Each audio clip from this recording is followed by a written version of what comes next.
என் சேக்காளி மாடசாமி இருக்கான, அவன் வட்டிக்கு விடுற ஒரு தொழிலை பண்ணிட்டு வந்தான். வட்டிக்கு விடுற தொழில் பண்ணும்போது ஆனால் அவன்கிட்ட கொஞ்சம் வட்டி அதிகம்தான். அவன் அதிகம்னாலும் அவன்கிட்ட என்ன இதுன்னா, இந்த அடமானத்துக்குன்னு தங்க நகை எது அதெல்லாம் ஈடாக கொடுக்க வேண்டாம். அவன் ஆட்களை வார்த்தையை நம்பி தான் கொடுக்கான். அதனால் வட்டி கொஞ்சம் அதிகம். என்ன வட்டி? ஒரு 10 வட்டி தான்.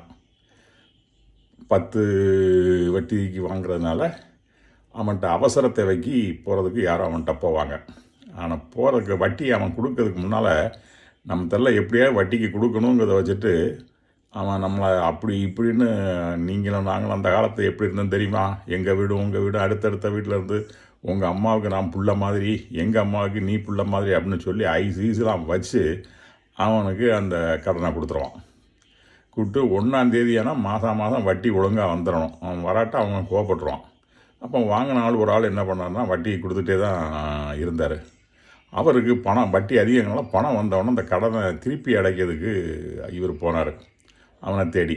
அவன் என்ன பண்ணுவான், வட்டிக்கு கொடுக்கும்போது எப்படிலாம் புகழ்ந்து பேசி ஐஸ் வச்சு பேசினானா அந்த குணம் அப்படியே நேர் எதிராக மாறிடும். திருப்பி கொடுக்க எவனும் வந்தான்னா அவன்கிட்ட வள்ளுன்னு விடுவான், கோவப்படுவான். ஏங்க வராதுமா, இவன் வீட்டில் இல்லாமல் ஆள் கொஞ்சம் தலைமுறை வருவான், வெளியே போயிடுவான். இங்கே கேட்பான். ஏன்னா அவன்கிட்ட அந்த வட்டி கொடுத்துருவா வீட்டில் வந்துன்னா ஒரு நாள் வீட்டில் அது வெளியே போகாமல் தங்கியிருந்தாலும் அவன் அதை நஷ்டம்னு அவன் கணக்கு போடுவான். இப்படி பார்த்து அவன் வட்டியில் பண்ணிகிட்ருக்கான். அதனால் வட்டிக்கு கொடுக்கவங்க அப்படி தான் இருப்பாங்க. ஏன்னா எந்த ஈடும் இல்லாமல் அவங்க நம்பி கொடுக்காங்கல்ல. அதனால் அவங்க அதிக வட்டி வாங்கல ஒன்றும் தப்பு இல்லை. நம்ம தான் நமக்கு வட்டிக்கு வாங்கக்கூடாது. முடிஞ்ச அளவு வாங்கினா உடனே திருப்பி கொடுத்துடணும். அவர் என்ன அவமரியாதை பண்ணாலும் சரி நம்ம கொடுத்து கடன் இல்லா வாழ்க்கையை வாழ்ந்தால் நமக்கு ரொம்ப நல்லாயிருக்கும்.